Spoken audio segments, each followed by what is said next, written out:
And will SKT actually be the ones to ban it away on the blue side as well? Because when they first picked it in the past, historically so far this season, it hasn't gone so well. It's gotten better recently because they can profit off Blossom's aggression, but Blossom was well neutralized. The Skarner wasn't able to pull off any engages in this fight, and when he did, a gargoyle was soon to follow, so it did not happen for him there because of the Galio pick. Already an Azir ban coming through from Afreeca. Yep. Skarner actually going to be respected by SKT. A blue side Skarner ban, another champion that Mowgli's been practicing in solo queue. So the premium on something like Sejuani does jump up with a ban like that. See what Afreeca's take is here on how to hold SK Telecom T1. They just ban away the Galio at this pick if they want to. Thinking about Kalista and things like that as well, as that's going to be the Rise banned away by Afreeca. Not wanting to let Faker get his hands on that particular champion. They would just love another game where Faker is able to farm up a Storm, but team comp-wise was constricted from really being able to dictate the game like a 4-item Corki usually represents. But maybe Afreeca are happy to draft Corki into Galio themselves, as we're going to see the Talia banned away against Kuro. Talia being very important this week, and in recent match days as the Weaver's Wall objective play has gotten cleaner and cleaner from our teams in Korea. Do you think maybe SKT looking at something like a Zoe first pick here, potentially? Talia has been one of those champions that's gone quite well into the Zoe, and a lot of mid lane picks have been taken off the board. The Galio is the one that's there to talk about. Now SKT, if they do want to go for Zoe, it will be into a Galio, and Galio can usually power through. So Galio is the correct blind pick on the blue side. I believe this will provoke Corki from Kuro. I mean, Kuro has lost the reverse matchup to Faker before. I think he might actually just draft himself into it, try to farm away on the Corki. Triple Trinity Force from Afreeca has been a very common strategy for them in 2018. Could be once again the Lovers duo on the bottom side of the map for aiming in Tucson if they want to pick it up. But Mowgli getting a lot of priority here on the red side, much like SKT were giving to Blossom when they were on red. Want to deny some of the reliable initiators away from the Galio. The Zack's still available, but a little bit more time invested to turn on that particular combo compared to the Sejuani. Just throwing out the ultimate, much more non-committal from the Sejuani. We'll see the Kalista taken. The Zyra Khan, like you say, still available, still very likely to be picked up by Bang & Wolf. But Blossom, for now, just hovering his famous Rengar. He is a Rengar Kha'Zix 2-trick from solo queue. Yeah. Does like to complete the quest against himself, as that joke, I believe, has been made a couple of times so far. And yet you still made it again. Oh, yeah, of course. Always going to fall into that trap. Afreeca, a few options here, though, as the Varus is going to be taken away, and I like it here from SKT. But Afreeca can just pick up the Kuro special, which is the Malzahar, that he loved picking into the Galio, and was actually one of the first people to discover that that's a really great way of playing the Galio matchup. But Blossom's going to have the dream here, as the J4 is being hovered, and even more pick potential with the Varus for Bang. SKT, the bouncy castle is at the ready. Yeah, the Galio and the Zac was the duo we saw on blue side in game one. This time we see the Jarvan, which is an even better skirmishing version of the same thing. So not as crazy as the game goes on. If Afreeca want Corki, they have to take it now. So I think Kuro will be jumping on the reverse side of the matchup, and then SKT will probably have to invest their bans into the ideal supports to complement the Fate's call on the Kalista. Yeah, thankfully, support is being looked for from Wolf as well, and he'd really like to be able to grab something like an Alistar, like a Rakan that can really help Faker get in towards the backline like Kuro was able to. So you best bet that they are going to have a few of those bans to come in. But the first ban will actually be here towards the side of SKT. It's going to be the Tark, so not going to be looking to allow them to go for the full teamfight dream comp and on demand be able to be invincible when they choose their hero's entrance initiation. Where Braum goes in this draft is very interesting for me to track. Usually when we see a Kalista, you want some safety, so it's usually something like a Thresh or a Tahm Kench. But the Rakan is also a very big possibility for Tucson to jump on for a second game in a row. SKT don't seem too concerned. They know they can't ban away 3, 4, 5 supports to remove there being a good idea to pair with the Kalista, so they're going to go for the top lane pull. First ban on the Cho'Gath, so one super tank off the board. Yep, Nas still standing out like a bit of a sore thumb here as far as that top lane pull is concerned. Keen played it 7 times, Otara played it 6 times, and everything else Otara's played is only played once as well, so certainly could be a priority, and that is going to be banned away. If I look at this draft so far, with a Cho'Gath ban on blue side and now Gnar taken away, it seems like Untara is set up for a Vladimir in this game to go into the back line. Oh, wow, yeah. And potentially just be able to answer the two threats, and they need more damage to complement the Galio. So that's my read on the Cho'Gath blue side ban and what has eventually happened. One safe pick is removed. Now, you would expect there to be something like the Thresh drafted by Afreeca. Will we see Vladimir into Sion as a top lane matchup, as that would really just make it so difficult for Kuro and aiming to find good positioning in a fight? And I really want to see Tucson pick up the Thresh here. I mean, he's played it only once so far this season. He got an 8.0 KDA, something like that in that game. The man was picking people off left, right, and center. And as you mentioned, we bouncing. Yeah, works extraordinarily well with the Callista, but that's an Alistair, and yeah, we are so far into the bouncy castle right now. My goodness. We're going to have the Cataclysm set up, and then Hero's Entrance comes down, the Pulverize is in there. It's like the cow is in this paddock of destruction. So they turn it around. The Vladimir was a very real choice here. They will actually go to the Trundle and look for the split push against the Sion. It gives them another option. It is also the pillar in the back line to complement all of the knockups. So it's another way to guarantee the initiation short of a Camille that was banned away in this game. So they don't go for only team fight. I mean, Vladimir does represent split push as well, but Hemoplague will be on that side, and going to be a defensive choice here. It isn't the Thresh. They're not looking for playmaking now. They see the Trundle. They go for the Braum to try to give them an option against the Varus engage on the bot side. Yeah, and still is a duo that we've spoken about a lot, but I'm not as much of a fan of it just because Tucson was so flashy last time we saw him on the Thresh. But I like this from SKT, sort of stepping away from what is the let's all jump in composition with that bouncy castle that we've seen so many times used to such great effect. In fact, debuting this season by Kongu Monster, who looked brilliant.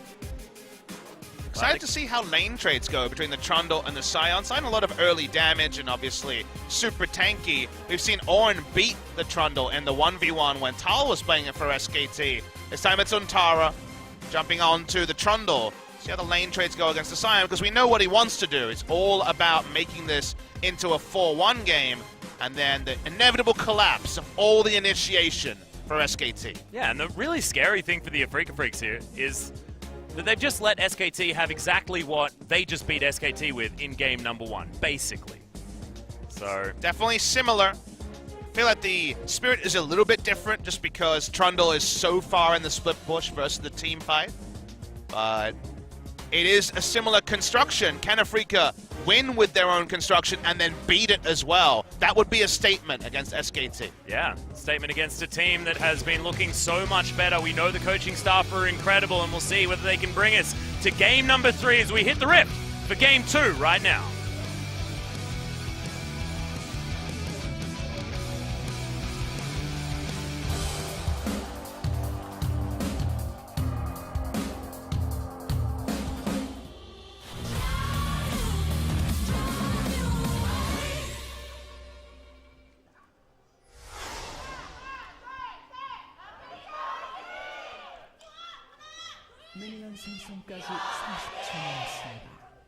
Crowd all in unison for SKT, wanting to see us here in our first series for as long as possible, and we've got so many fans in the audience, they want their money's worth.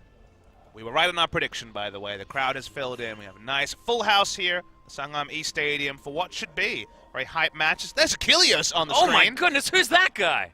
Yes, I think I've seen him before. He did shoot at the crowd. The other people there, the other global people there are actually from the Canadian Winter Olympics coverage team. You said it. I did. That cultural event that's now over. No. It's over now. Oh, okay, that's it was that's in why the you're allowed to. There was a Winter Olympics at one point. I think you were talking to the one 4 years prior. Yeah, that's right. Yeah, that's the one. Shh, don't say it too many more times. I didn't. We're going to run out of mentions of that word. I just like how today you're the one saying the naughty words instead of me. It's like, yeah, see, that the trades work out quite well for the Sion early game. As long as you can make sure Untara is always face-checking into the Decimating Smash. Man, Untara took a lot of damage in game number 1. Yes, it did. Oh, Sion. The zeros is so depressing. I know. The head-to-head. Good game, Blossom. Didn't do anything. Yeah, he placed 80 wards. Both of them had 0 kill percentage. Participation at 15 minutes, so not the best reading. But now we see the reverse matchup, which has so often been a Faker-focused point, where Faker would win both sides of a matchup and school a team out of existence.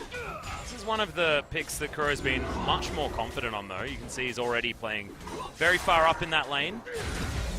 He's just going to land the Winter Spite. Wolf not going to get stunned up. Freecs just playing this one back.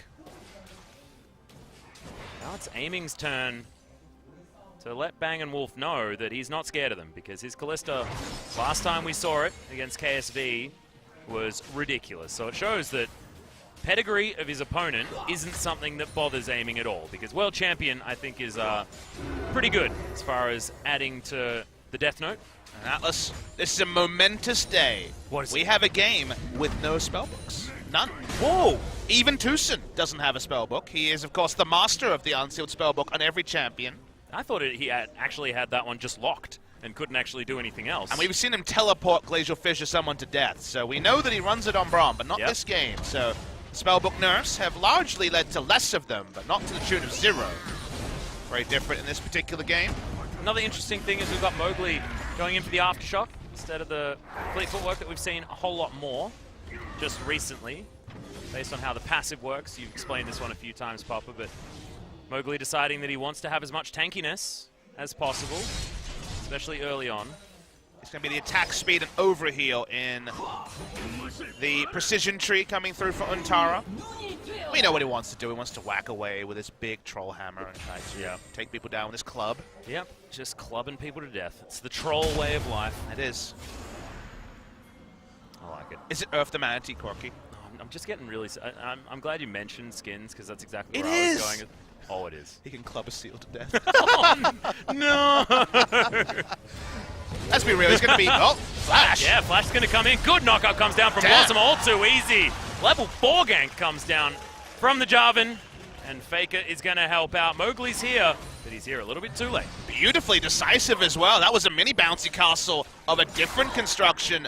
No ability for Kuro to flash. He falls down, can teleport back to lane, but that was clean, and also a salvo from Blossom, who was largely a passenger in game 1. Yeah, both of the junglers actually, not a lot of pressure on them in the early game.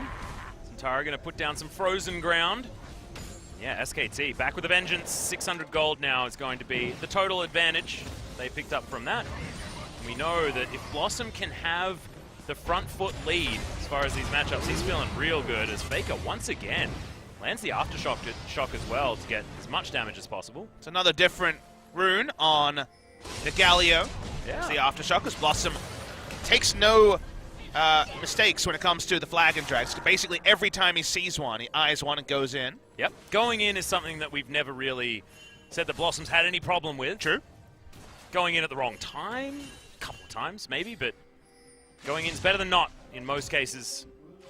I really like it when he is on one of these more high-pressure junglers in the early game. Jarvan looking brilliant so far in this game. But the Aftershock Galio is all about going for full AP build, but also having the resist during the W. It's, of course, very easy for a Galio to proc the Aftershock, given how much CC he actually puts down, and then will be inherently tanky there. So it's a different take. We've seen a lot of different Galio Keystone runes. We've seen Electrocute.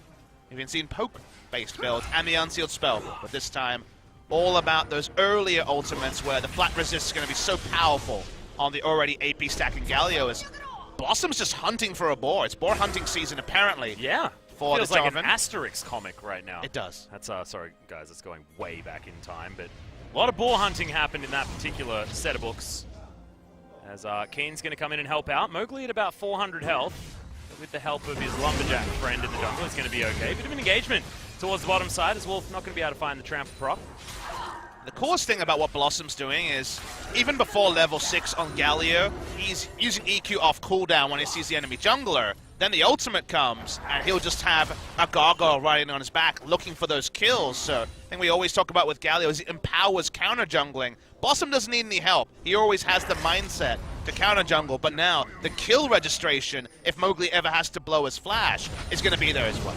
Yeah, and now that we've got Tiamat picked up by Untara as well, you're going to have lane priority on the top side of the map. You should be able to keep Keen shoved in underneath this turret. Lane priority, invading with Blossom on the red side jungle, and the threat of the Galio joining means basically a free top side of the map to SKT. That means that Trundle has nothing to respect, can just go as aggressive as he wants, maybe even get the auto cancels on the turret, and just wants to play his natural game. So controlling the top side jungle for SK Telecom T1 gives them so many bonuses. The more safety for Untara to 1v1 lane, the better. Yeah, and I really like the priority on the Varus here as well, because it does mean that it can challenge the Kalista and her lane dominance that she has had so often, and when the bottom lane is going to be largely ignored given SKT's current playstyle, it is great to be able to have some just inherent power down there. So they are being able to push relatively far forward, and you can see that with the vision that they've been able to put down the enemy topside jungle.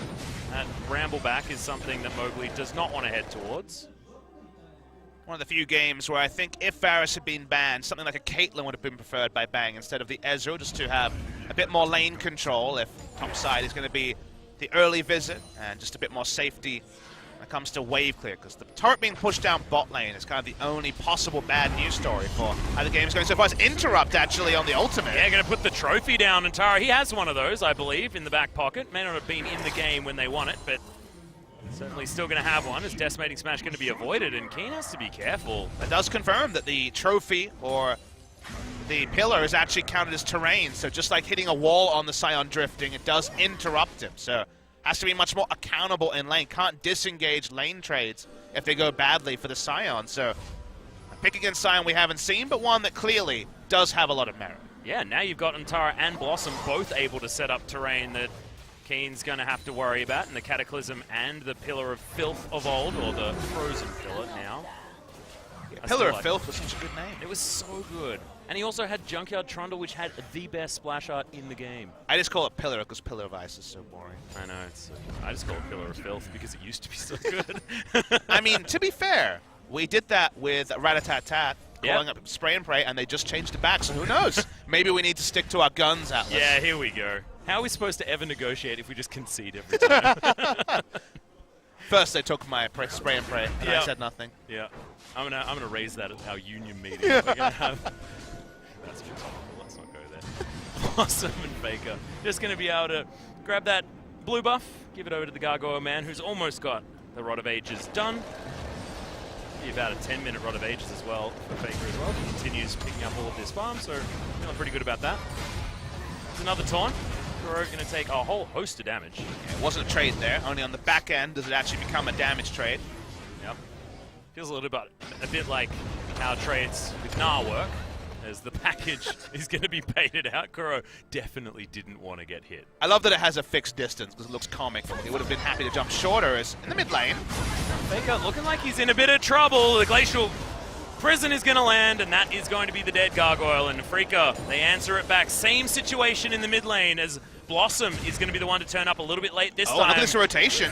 Oh my goodness, could this actually be the tower falling down as well? They've got a siege minion here, and Mowgli's going to turn up. The Demolish proc helping out as well, and with double AD carry, that's first brick in the mid lane at 10 minutes in. And when you rotate at the same time as a successful gank happens, you double down on the win. Huge momentum change here for Afreeca after SKT had got vertical jungling going for Untara, and mid lane trades were going so well for Faker.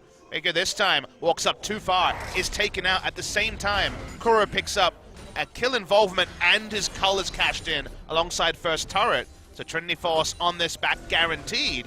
Things go from better to better for the side of Afreeca Freecs. Yeah, 10-minute Trinity Force feels brilliant. Mountain Drake is on the rift here as well, and Afreeca might be thinking about grabbing that one, but at 11 minutes in, you start to fear the entrance of a terrifying Galio from the mid lane. You do, but unfortunately this Galio, the fear is going to be lower because there's going to be less lingering doubt. You can lane ward against the Galio very easily now that he has no turret. He's going to be much more accountable when the minion waves are pushed in down mid. So Galio going missing should be very early information to the side of Afreeca to be able to know which side of the jungle he's on. We know he's bot side, and he just shows up, says hello, and continues to back off. They want to take a counter turret, stop there being a scenario like Jin Air faced, where they took 2 turrets top side with the Trundle, but lost the rest of the map. So they need to double down. They want to win somewhere, and all Trundle has in the top side is parity with the side. Yeah, we'll We'll see what Keen's actually going to pick up. He has the Glacial Shard at the moment, but Wolf is going to get engaged on momentarily. Tucson takes about half his health bar as Bang throws down the Chains of Corruption. A lot of sticks into the cow, and Bang as well going to be punished. You know what the coolest thing about that trade was? What's the coolest thing? That was a trade without backup from the jungle. That was just feigning aggression from the side of Afreeca. I feel like new bot laners don't do that nearly enough. They play too respectfully. It's good to see him walk up, take a hard trade. There was no kill potential because no one else was there to crash on them, but just raising the doubts for Bang and Wolf in the bot. Keen now forced to farm underneath this turret. Roar the Slayer going to help him out there, and thankfully, as the Scion, he's going to be able to clear out those creeps pretty quick. So not having to worry about Antaro just dirty farming behind him or anything like that. Yeah, I like how aggressive the bottom lane's been from the Afreeca Freecs. Last game was no exception as well. You saw aiming's damage to champions, highest in the game on the Xayah. Wanting to continue putting aggression down. Can't see the turret health. Only now takes his first demolish proc. Faker walking up to try to zone for that, but that early information, Afreeca just goes straight onto the Mountain Drake. They have a lot of Barons secure with the Rend later. This is a free one for them. Yeah, Keen's back was stopped earlier on there as well, so he's going to go back to base, buys the Frozen Heart. He's going to ask you whether or not the Iceborne Gauntlet is worth a thought. But not going to be the case, just going to grab this one instead. Just thought any extra wave clear is a good idea against the Trundle, making sure that he doesn't get any free chomps down onto the turret. I gotta admit, I get a little chill in my spine every time I hear the Scion ult, because it is actually scary compared to, say, the Cannon Barrage, where it's very easy to identify. It does depend on, you know, your experience with the Cannon Barrages as well. You know, if you've recently watched Saving Private Ryan, it's scary. I know what you're saying, but I think of Nocturne ult and Scion ult as similarly chilling. Oh, yeah, that's Imagine true. if Nocturne was ulting back to lane, how anticlimactic that would be. If only you could ult, you could use Paranoia on your teammates or something. Or even on the minion wave. Oh, brilliant. That would be... Can we change that? No. Another petition. I think we're getting too excited. Tucson wants to go back home, and blind, Bang is going to stop that back. Knew his last known positions. That was as much about checking as it was denying a back. SKT a couple of times have tried to take this turret. Very standard play with the Galio, because of course EQ in, extra attack speed, and a Gargoyle should zone them off turret. Faker walks over a wall. This is all pretty clear. What's the reaction going to be? Yep, pile-in strategy, pretty understandable one as aiming's going down extraordinarily low. Blossom picks up the kill in the end as the flash is used by Bang, but Crow, he's turned up, the package is down. Has to use the flash to get out of the way of the Cataclysm. Now SKT behind enemy lines, and Blossom takes a lot of damage, mostly from that package. Should mean that this tower is going to fall down, and Afreeca not going to be able to answer anything elsewhere, given the fact that Antara is pushing so well on the top side. They had early information to back away. They chose not to. Kuro's teleport completed a little bit late to actually be able to turn around and salvage aiming's life. And then Kuro actually was interrupted out of the Valkyrie by the Jarvan ultimate, so wasn't able to use it, had to flash. An extra summoner they didn't want to give up. Speaking of not wanting to give things up, Mowgli just trying to stop there being a counter macro play on the top side. The Rift Herald will be interrupted, at least for now. Yeah, Rift Scuttler taken down as well, so that Mowgli will have vision if Blossom decides to head over there. Now with blue buff available, Faker and Blossom turn up, and they're a bit like the Bash Brothers at the moment, if anyone's watched any Mighty Ducks recently. Just hand in hand, getting the kills where they can. 100% kill contribution for both of them, and Blossom actually picking up both of those kills. Actually feels brilliant, just given Blossom's playstyle. If he's strong enough to be able just to fight anyone, feels really good if you're an SKT fan. And again, you made the parallels to the previous game, and in the draft, they're certainly there. There will reach a time in this game where it feels like Afreeca will have a lot of options with their two scaling ADs, but because they're Corki and Callista again, with all the AoE zone control from Jarvan, Galio, and even Alistar, the backline threat available to SKT. It's not quite the Zac, it's not quite the same level of this pure extended zone control, but it's enough threat that if aiming, just like Bang, is zoned out of damage, that Afreeca just might not be able to fight in the way that their draft really requires. Yeah, and it feels like as well, Wolf is on a bit of a more all-in version of the Rakan there as well, so still going to be able to get exactly the same work done as far as entering towards the back line, and Faker has a free ride to get down as well. Bit of cow riding to be done as Blossom going in once again. Kuro's going to have to try and find a Valkyrie, does it, and there's the flash after him by Faker. Aiming turns up, and will they actually be able to get the kill? Blossom going down extremely low. Kuro lasts so long, but Faker grabs it with the Winds of War, and now everyone makes their way out. It's just Kuro falling, and SKT, that was beautiful. Yeah, smooth exit from Blossom means they don't go 1-for-1. The Hyper Pulverize required, and this is what SKT want to do again and again. Whereas Afreeca had to rotate as a 5-man unit, they want to be able to do it as a 4, while Trundle is able to split push, and the bonus objective they get from that kill will be the Rift Herald. Yeah, a bit of punishment here by SKT to start things off, just basically doing exactly what Afreeca did to them in the last game, but Faker not scared to use that flash. No flash available for Kuro, and can't buy enough distance going over with the Valkyrie. Blossom falls low, but doesn't want to take an extra spear, or the potential for a Rand to snipe from Faker to pick up the kill, and they get the second objective from it. So nice stuff from SKT, and what you will see probably rinse and repeat this game from them, unless a Baron or something can be picked up for Afreeca. Keep it as a 4v4, keep the Trundle and the Scion as far away from the team fight as possible, and then with so much backline threat, be able to take down one of the carriers and thus the team of Afreeca Freecs. Well, still relatively early days, 18 minutes into this game, and the lead is nowhere near solidified for SKT. With the Rift Herald, with no turret, with only one turret to fall down for both sides, you could imagine that using this skirmish-based composition at around when it's powerful, SKT should be able to push this one forward. Swan is jungling around bot side, which should actually just give up the turret top side. She had been jungling top side. They could have looked for a couple of defensive plays, but those are also the sort of plays that can get you into a bigger hole just around the time that Baron spawns. So they go for the ultra defensive play. That means their bot lane turret, so top lane turret, actually lost even less time than Afreeca Freecs took down SKT's in the previous games. SKT a bit ahead of the clock. It was, what, 24 minutes when mid lane turret went down. That's the goal now. Find a way to rotate around mid lane. A little bit more difficult when mid lane turret for SKT was the first to fall. But SKT, for now at least, running the pace of the game in the 4-man grouping that they look to do. Yeah, really nicely done so far. Groger's going to try and farm himself up, looking for that rapid-fire cannon as item number 2, much like all of our Corkies recently have been doing. And Blossom still hungry for blood.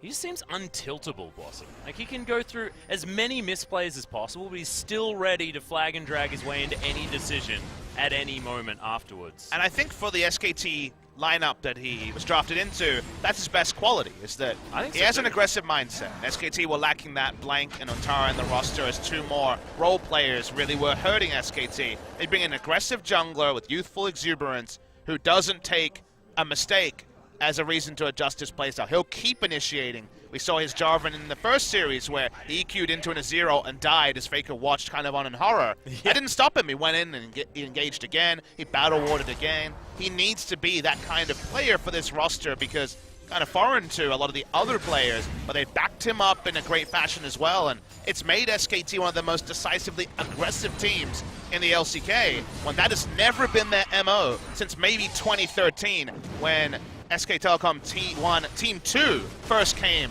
online. Yeah. It's all been about controlled aggression and just the word control, basically. It equates to SKT. It's why they've been so consistent over the years. But 4-match winning streak with this let's just kill everyone style certainly means that you can't fault them for it. There's a big flash coming in from Susan. Okay. Interrupting the Rift Herald there. So use his flash to pull this one off.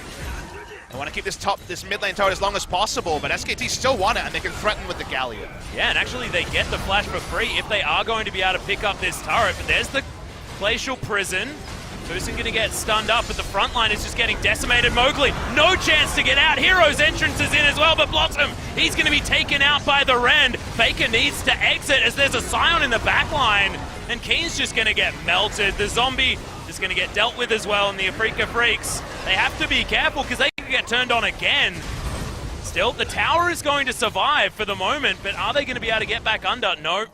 Backdoor bonus going to be enough. And SKT have to make their way out, but again, another great fight. A big investment from Afreeca to interrupt the Rift Herald being summoned. If they can hold the turret here, it'll be worth it, but unfortunately the rest of their members have to recall. They give a kill trade, and eventually the mid lane turret only delayed about 30 seconds, so in the end it isn't worth it. SKT has so much insurance when they try to fight under a turret that only Sion being there when Trundle didn't rotate was the way they could hold it. Very smart headbutt by Wolf was that the passage of play we saw was the Contaminate from Montara, the ultimate, into the headbutt into the team on the Sion. He's not tanky any longer. He goes down, and that means that the defensive mid lane turret ends for the side of Afreeca Freecs. Yeah, that subjugate is so incredibly good from Montara against the Sion. Sion builds so many of those resists. It was one of the old counters when Sion first made his way into the meta as a tank on the top side of the map a couple of years ago. And is still going to be absolutely brilliant. Maybe he's going to look for Blossom. He may actually get slowed down. He has to flag and drag his way out. First time I've seen him use that defensively so far this game. I was going to make the same joke, so I'm glad we're on the same page. Kuro has 2.5 items, so just kind of runs at Faker, but doesn't have the map control on his red side to chase any further. Yeah, Amy's got a couple of his items as well. But if we learn anything from the last series, it's if SKT can continue on this clip as far as the aggression, they should be able to snowball out of control before these hyper carries come online. And I guess we're mainly talking about Kuro this game when it comes to that. We should talk about where Afreeca's comp is different to that of SKT's. Yeah, let's go with that. Do note that Mowgli's on the Sejuani. Skarner basically could never use the ultimate in the previous game because he would just die in the AoE zone or allow the Galio to initiate. Sejuani from range can either interrupt a carry or try to disengage with the ultimate. So engaging at this point in the game is pretty unlikely unless they heavily outnumber SKT. Realistically, he has more of a role to play in teamfights because he can just throw out the ult defensively. So at least in terms of that pick, it provides more value to Afreeca. Well, Blast Cone going to be pretty useful here for the Afreeca Freecs to make an exit, but Blossom continuing to try and go in. Basically 1 versus 3 at that particular point. Hey! Grabs the blue buff. That's the dream. It's a little win there. Nothing massive, but something to slow down the Trundle. Afreeca all about the Baron defense. Feels like damage control almost completely here for Afreeca, just wanting to hold on for as long as possible. They need time. They need the Infinity Edge on the Corki and for things to go their way. It's why SKT buying time didn't even lead to any victories for them in a meaningful fashion, but that's all Afreeca can aspire to. If you leave the Galio open, this is very often the cadence of a game. It can be turned around against SKT multiple times this season. It has, but not when Blossom has been on the roster. Not a lot has been turned around whilst Blossom has been on the roster, to be honest. Just a handful of game losses, no match losses in the 4 that he's been present. Also coincides with their 4-match win streak. Yep, only lost once on the Jarvan as well. And you best believe he did a lot of work that game. 2, 8, and 11 in that loss on the Jarvan. So he was still happy to go in. Didn't matter. Now they're looking for a Brambleback. It's a decent taunt to stop Kuro, though, in the package once again. Has to be used defensively. And Kuro's super chunked out after that. We'll have to move back and potentially teleport. Yeah, what invitation does SKT need to start the Baron? They don't have Kalista for secure. There's no Cho'Gath in the game either. They do have good Baron damage on the side of SKT, and they're actually pulling up on Tara. So for once, he's not going to be in a side lane. Might even be looking for a pick here. Yeah, Tucson going to be able to stand behind aiming, though, get himself out of there.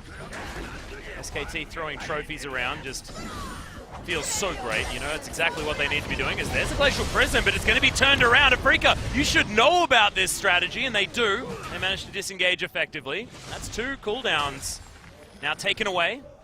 Make it 1. The Hero's entrance is the main thing that they were trying to get out. Don't get any flashes, SK Telecom making that play either. So that means that a pretty important cooldown for turning off the Baron is gone. That means Baron threat is much lower. And that is the sort of thing that will buy Afreeca time the Flash ultimate to interrupt the Rift Herald was not able to do. Yeah, now you've got Kuro. He's 1,300 gold approximately away from that Infinity Edge. And unlike what Faker was experiencing, as it was a 7,000 gold lead that he had to look down the barrel of when he got his 3rd item to make the Corki really strong. It's only about 2,400 gold here for SKT as far as that lead. So Kuro's going to be feeling pretty good once that item is done. He's going to come over and try and get a little bit mad at Faker, who takes a lot of damage from the Baron and the Corki. Feels like revenge. As it is the Trundle, getting deep vision down into the red side jungles, only for information, not for a flanking teleport. Wolf also has the Aftershock, so no Ignar-inspired Alistair shenanigans with the Righteous Glory. It's going to be much more linear, much more in your face from the side of SKT this game. Yeah, and aiming actually changing things up here on the Callisto as well. If we look over the side of Afreeca. Yeah, Rageblade to come in as third item was very popular a few moons ago. It's going to make a little bit of a resurgence here. So it's a more risky build because you don't have the double lifesteal that Bang had very early, but you're going to put so many spears into just whoever you can order. If you get the Dream Q and can actually push it onto a carry, perhaps you can do relevant damage to the backline in a great spot. And if you can just stack it up, who knows how much threat you can do to the front line as well. So it's a different take, but it does mean that now he's 2,000 gold away from his next completion. And think about Mowgli Kuro aiming three-man Baron. That is going to go down extraordinarily fast. I think you're thinking too many steps ahead because given the comp they're against, how do you actually get Baron control against SKT with Wombo engaged? SKT right on command say, let's start the Baron and see what happens. Yeah, they're pretty good at grabbing the Baron control. Freecs are going to show them that they're there, and they're not going to want to opt into any 50-50s, as Mowgli's not going to be able to get zoned away. But yeah, I'm glad that SKT are ready to prove your point pretty much as it happens. I think a build like you see from aiming this game wasn't possible for Bang last game. It's not his style, but more because the game was at a faster pace that he felt like he needed to inch together relevant items. And again, it isn't trivial that you have to spend 2,000 gold from here to actually get a meaningful item purchase. So aiming, honestly, if you're SKT, you see that, you say, let's just start Baron a couple of times because the enemy AD carry is going to take a lot of shots to actually get where he wants to be. Yep. You can see Faker and Kuro just sharing some Krug camp as in goes Blossom once again. It's a heroic entrance opportunity here as Tucson is going to throw down the ult just for the disengage once again. And Afreeca, they're very good at being able to be prepared to turn around if the hero's entrance comes in. And they're really good at not giving away flashes. None of these plays are getting defensive flashes. Tucson could ult and then just use his W. So they're in a position to contest. Baron down to 7,000. SKT rolling the dice again, but there's the full disengage. Yeah, and Blossom actually down to about a 5th health there as well. So the Jarvan, not entirely sure whether he has his Warmogs yet, but yes he does, because look at all of that health come back. He's going to be A-OK, but feels good for the Afreeca Freecs knowing that the J4 is fellable. While the pillar we see is very, very useful against the Scion, Arctic Assault, the Valkyrie, aiming just being generally slippy, and the W from Tucson means that everyone else isn't going to be actually picked if the Trundle groups and is going to be throwing out the Pillar of Ice. So a lot of options available. Pillar of Filth, Papa, remember? I know. Faker's going to go in though. Unstoppable Onslaught is going to be utilized as Wolf. Who do you think you are, Wolf? Not able to set anything up there.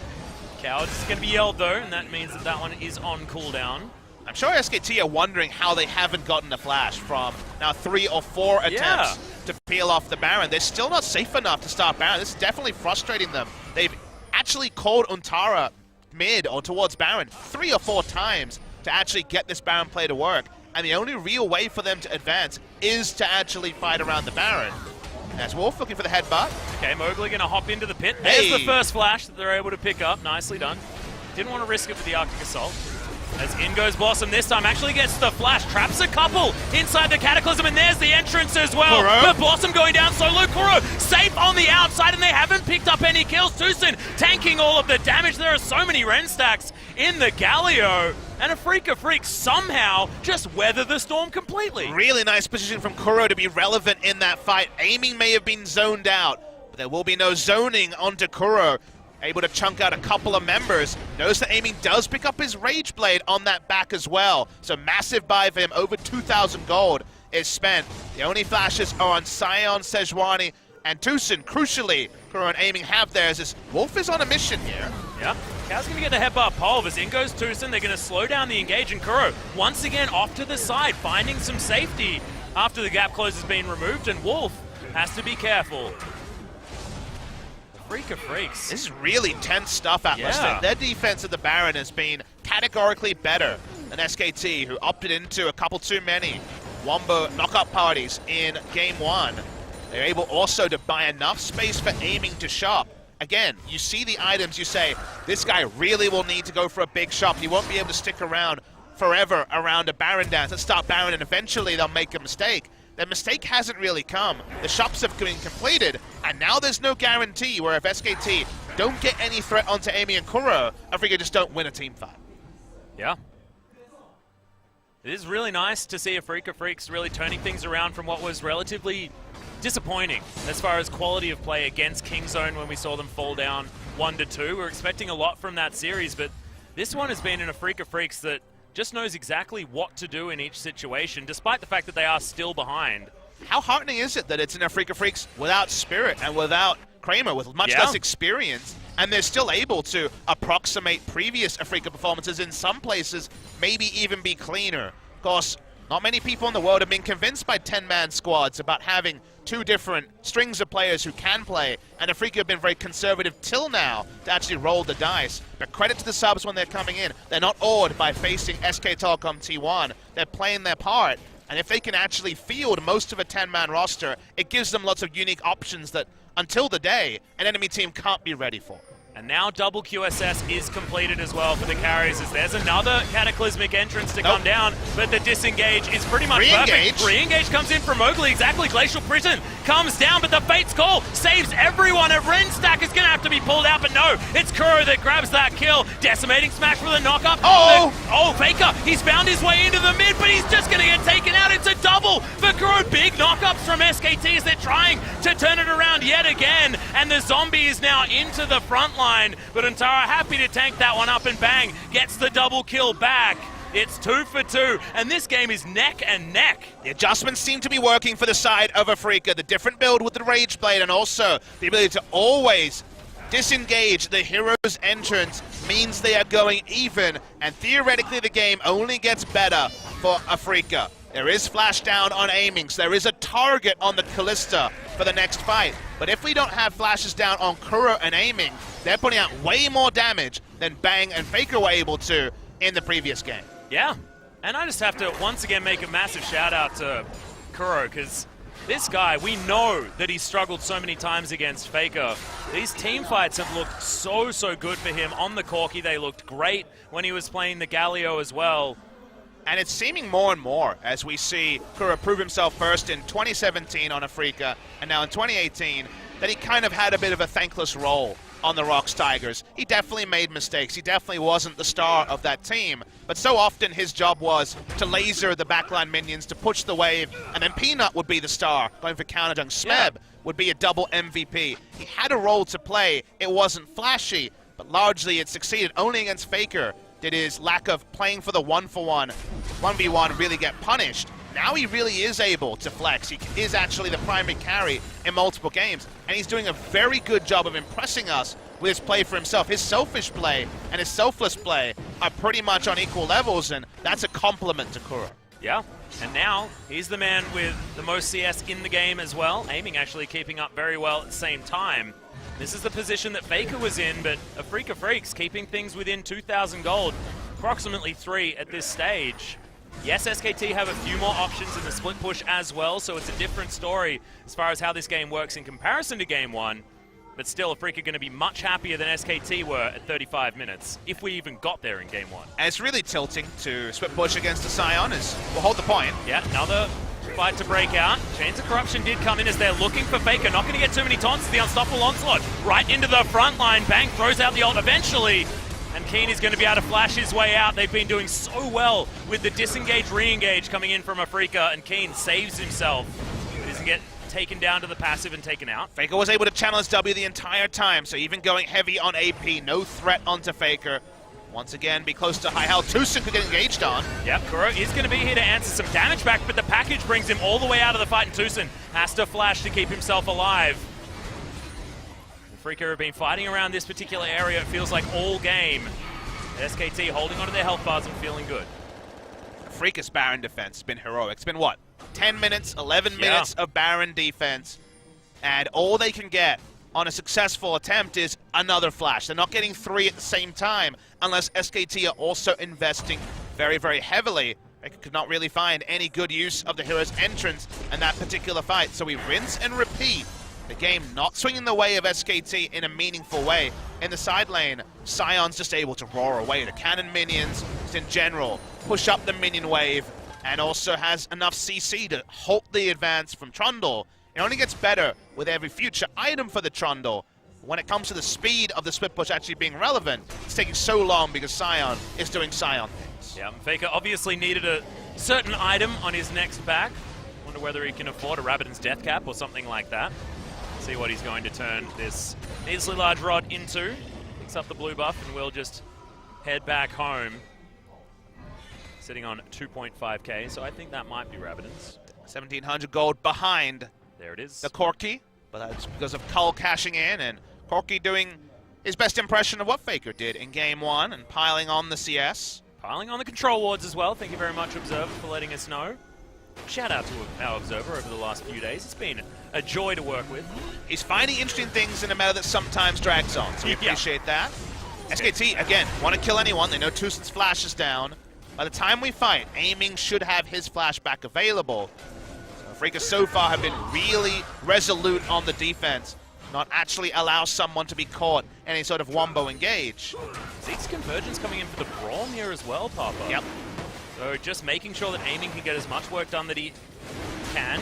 Bang, of course, went for the Bloodthirster in game number 1 as his third item. Now we've got Rageblade into the Last Whisper for Aiming. Braum is usually not a good Zeke's user because his ult is about being more opportunistic. Yeah, you actually explained that yesterday, right? But in this particular game, the fight only starts when SKT piles in, so you will be using the Braum ultimate very early in a team fight, so you will get the maximum duration out of Zeke's that in different team comps, the Zeke's would be a pretty useless item on the Braum. Yeah. Bang, the KDA God continuing to have a fantastic KDA this game. 5 out of 7 is going to be his kill contribution thus far. Still hasn't died, but his team, of course, lost game 1 without any kill involvement from Bang. Looking for the pick. Not going to be able to find the ultimate here as well as Bang is going to go wide with the Chains of Corruption, and Tusen, they're focusing on the flashless target. Faker is going to turn up, and Tusen just gives himself up for the Ghost. He will be taken out. Takes him a long time. Tusen, the exhaust is actually going to be invested. That might have been a mistake. Does allow Sion and Kalista to get out of base. Tusen wasn't given a W because Galio was there to corral him and stop Corki from walking up and allowing the Stand Beside Me to be used to actually give him an escape when his flash was down. So finally a successful pick. Even though it's only Tusen, SKT have to start the Baron, but there's a nice cheeky ward here that does give them extra information. Well, I don't know whether there is enough information actually. Especially if it's a 2-man. If they can just 2-man this all the way down, it is actually out of vision of the ward. Yeah, and Blossom seems to be able to tank this up they for know long it now. enough. They know it now. They're going to be able to find it, but it's all too late. It's going to be taken out. SKT with a beautiful Baron sneak, and the crowd goes ballistic here in the Soli Stadium. SKT, this is the first notable lead that they've had thus far and will be able to start crashing turrets. What a cheeky vision play around a very commonly placed defensive ward that is not spotted by most vision wards. Only the one Baron attack actually revealed it, and it was too late for them to walk up. So with Tusen dead, even the little lingering doubt from Afreeca couldn't be confirmed because they didn't have someone extra to put down a ward. And SKT get the Baron. It's 15 minutes later than they would have liked, but it is the objective they need to actually cement the split push power of the Trundle. Well, Keen is trying to say what he can about that particular split push as he's going to head down with a whole bunch of items and start clearing out minion waves as best he can. Kuro with the package armed, looking for an opportunity, but the Brambleback will be taken out as Faker does have to press his W pretty much straight away, as Kuro needs to be respected with 5 items on the Corki, waiting for his Mercurial Scimitar to come in to really complement this build. And they break the base on this Baron. They could attempt an all-in with the hero's entrance zone away and have the Varus push up, but if Varus not autoing, the turret damage is melee range. So watching here as we go on, is not much happening in the side lane. We're not going to show it to you guys. Yep, cute little interruption there onto the Decimating Smash, showing that Nantara is going to be able to keep his minions alive for at least a little while. He's just going to be charging it as often as he possibly can. Trundle just wants the minions to actually crash on the turret, but Sion wanted the best to interrupt that. So I'm going to start giving up the easy objectives, though. Yeah, now the Unstoppable Onslaught comes in, package delivered to Antara, but the hero's entrance comes down. Subjugate doing so much work, giving Antara his health back, and Mowgli has to be so careful. Faker gets the flash, he's going to pick up the kill onto the Sejuani. Kuro was trying to get damage back over to the side, but it doesn't matter, and the base is getting destroyed. SKT fighting on multiple fronts, and they will break the base, and they should get an inhibitor as well. They were able to pick up the kill because Q from Faker full AP did so much damage, and in the disarray, Jeepers. Target's going to go down bot side to demolish and just trundle. They're looking for a second turret here. This is the play that was denied to them for 15 minutes, but it's decisive right now. Yeah, really nice stuff. SKT pulling the trigger. We knew with Blossom on the squad, they're much better at doing that, but finally found their opportunity. The most adorable Baron sneak, and then 2 inhibitors taken down at 42 minutes into the game. May not have been as clean as Afreeca in game 1, but it's a 10k gold lead, and SKT are looking brilliant to pick up game 2 and bring us to a game 3 that we all wanted here in the stadium right now. Mowgli still has flash. I would imagine that was up for the previous fight. Didn't use it and was just chunked out. Assertive move by Faker, got the first kill, and allowed the rest of this to happen. He does so much damage. I'm gonna watch the replay. Yes, Sejuani, flash is available. Oh, we censored it for a second there. We're gonna go back to the replay. Notice how much damage the Q does. He does literally 15 to 1800 damage onto Mowgli and just kills him straight up. Because they had vision of the Sejuani. Need to be a bit quicker there, Mowgli, to disengage, and then everything rolls on, and the base is broken in 2 spots. Yeah, even the taunt did so much damage to Mowgli when it finished him off. He just doesn't have a lot of defensive stats. He has no magic resist at all. So the Sejuani is just all health. Big meat shield in the front line, and you can see that's a big health bar, but health bars don't mean a whole lot when you don't have any of these resists. And that is a 6-item Faker who just managed to go back and grab that Void Staff, so even if the magic resist is picked up, it's still going to be a problem. Gold lead out of nowhere is cemented at 10,000. The carries have their items, 6 items on the Corki and the Kalista. So if the wrong fight is taken by SKT, there could be a turnaround. But if the Hero's Entrance piles in, they kill the front line. It doesn't matter how much damage the back line can do, and already there's owners. Here's the wombo! Yeah, is it even worth it? As there's the Hero's Entrance, the double knockup. The front line doesn't really look like a front line right now, as Tusen's going to go down first. The Cow doing so much work in the back line. There's another knockup. It's a double kill for Bang. There's heaps of them going down. 4 members of Afreeca dead. Kuro watches on in horror as the rest of his teammates melt around him. And SKT will be able to cement their victory. Very similar to what Afreeca did in game 1. And we're going to have a deciding match. Will the Galio get banned? I'm not sure, but SKT look brilliant and will have momentum moving into game 3. It took them a long time to pick up the Baron, but their execution post-Baron cannot be denied. Fantastic close by SK Telecom Team.